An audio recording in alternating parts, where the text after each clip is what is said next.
Entrepreneurial failure is a dead end. Entrepreneurship is for geeks. Banks do not assume their role. They do not finance entrepreneurs. Those are lies. Those are lies I hear again and again and again for the last 10 years. I heard it 3 weeks ago at the Growth Summit in Barcelona, a month ago at a dinner with friends in Paris, and even in London 6 weeks ago at a board meeting. And those lies are the reason why I am with you today. 5th of May 2006. Airbus headquarters, Paris. I'm in the lobby, in the waiting room, waiting for the meeting I'm expecting for the last 8 years since I started to work with Airbus. Just finished my MBA. Supposed to get the best offer I wanted for years. The receptionist comes in, she brings me to the chairman's office. The biggest aircraft manufacturer of the world, top floor. He comes to me. I enter the office, great office. Huge windows, this kind of view. All the trophies of a very successful executive career. You can see the photos, contract signing with leaders of the world. And he's giving me 20 minutes. We sit, and he says the words I was waiting for.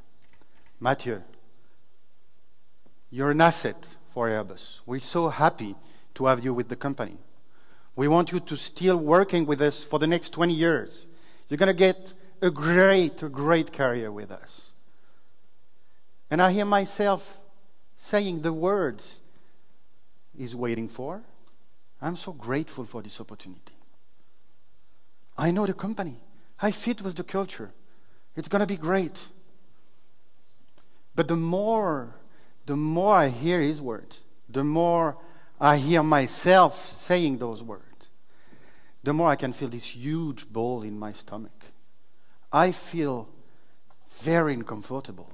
The truth is, I'm lost.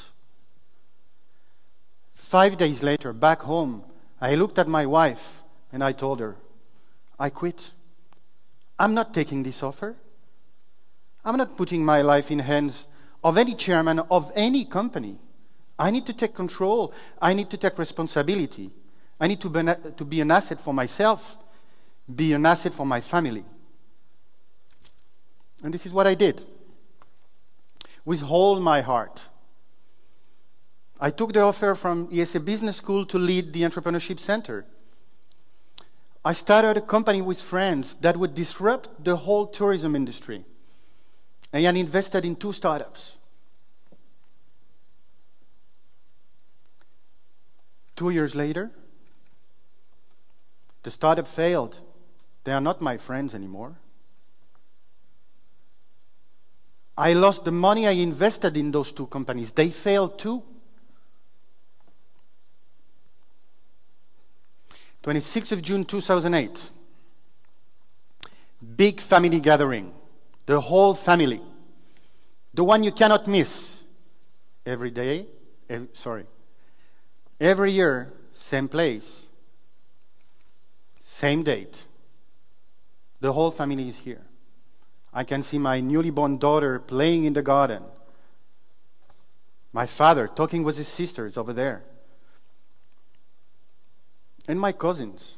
They're having 1 drink or 2. I wish I could go and have a drink with them, but my grandmother comes. And she sits with me. She's my grandmother. She's the origin of the whole family. One of the most important role models for me. And we sit together.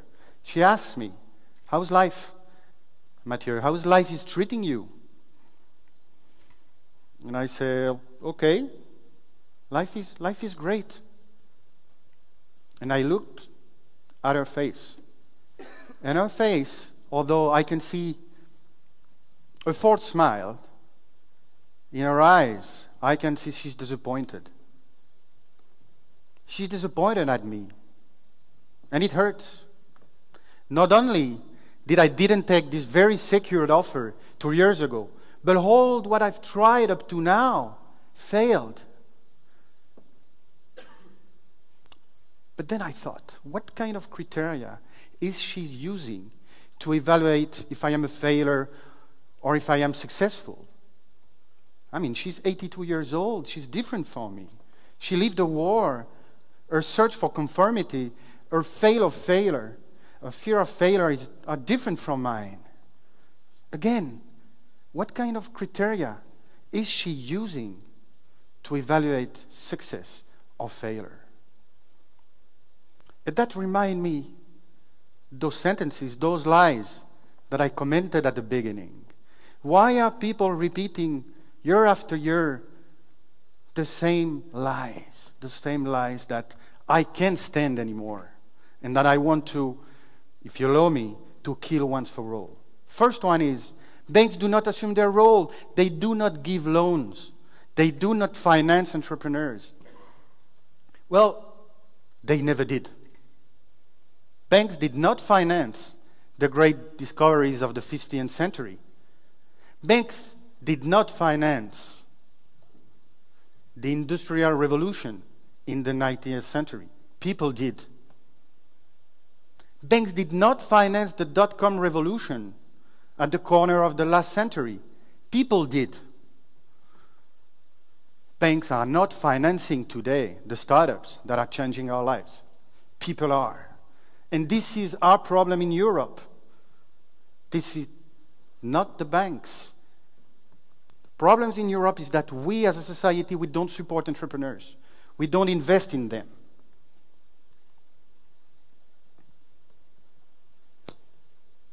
The US, comparable population, comparable size, we invest in Europe 5 times less of private money in startups. This is our problem. Let's stop blaming the banks. And we can change that today.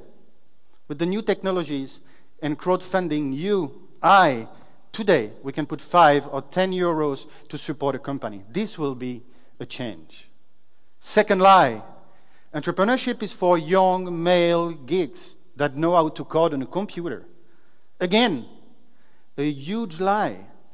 The European Union issued a report in 2013. Do you know what is the average age of a first-time entrepreneur in Europe? 38 years old. 80% of those first-time entrepreneurs worked at least 8 years for a company before they started their first startup. 80%, he or she, are married. 70% have kids. Those are facts. Those are the realities of the entrepreneurs in Europe, not the one we hear. Let me just give you a sample of entrepreneurs I've been in contact those last 7 to 10 days. Conor, 42 years old, Irish, 1 daughter, entrepreneur. Carme, 63 years old, 8 Michelin stars, entrepreneur. Vern was born in America, moved to Barcelona, global business, 56 years old. Pierre-Yves, French, good friend of mine, 42 years old, live in Switzerland, entrepreneur. Yasmin, 25 years old, Madrid, entrepreneur. Tony, English, 3 kids, triplets, 3 girls, entrepreneur. Juan Villarmir, 84 years old, built his first company when he was 46, entrepreneur. Marie, my wife, 38 years old, 2 kids, entrepreneur. Julien, French, live in London, entrepreneur. Carlota, 38 years old, 3 kids, entrepreneur. Jesus, 56 years old, built his first company when he was 43. He's entrepreneur. Altogether, They created more than 5,000 jobs those last 10 years. And I don't see no gigs here. Those are the faces of entrepreneurship, of entrepreneurs in Europe, not the one that people are repeating year after year. Third lie, and probably the worst of those three. Failure is a dead end in Europe. You cannot fail starting a company. Well, you know what? It's tough to fail. It's tough to fail in San Francisco. It's tough to fail in Shanghai. It's tough to fail in Barcelona, where I live.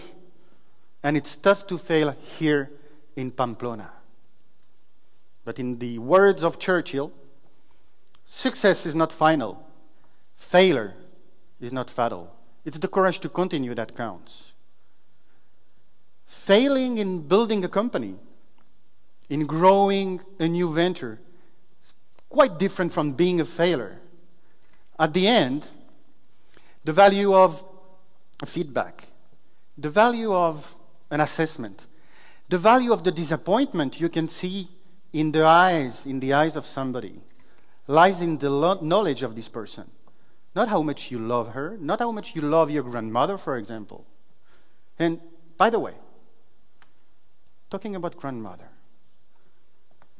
you can always solve your issues. 26th of June, 2012, big family gathering, the one you cannot miss. Same date, same place. Every year since 1972. I'm with my grandmother, and I brought her this picture. The King of Spain and me. In 1 millisecond, I came from loser to #1 grandchild ever, and my position is secured for the next 10 years. That's my grandmother. And you know what? It feels so good.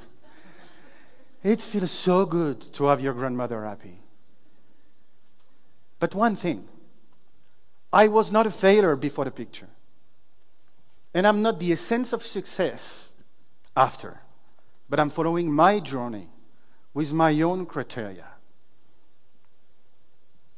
Now, next time you hear somebody repeat those lies, feel compassion. Feel compassion because there are chances. They are not using their own criteria to evaluate anything. They're just repeating like parrots what they've heard. And if you believe you can be a part of this change like I want to be, and you believe you can make our society more entrepreneurial, tell them that their search of conformity, that their fear of failure is what prevents them to start something new. It's hard to fail, but it is worse never to have tried to succeed. Thank you.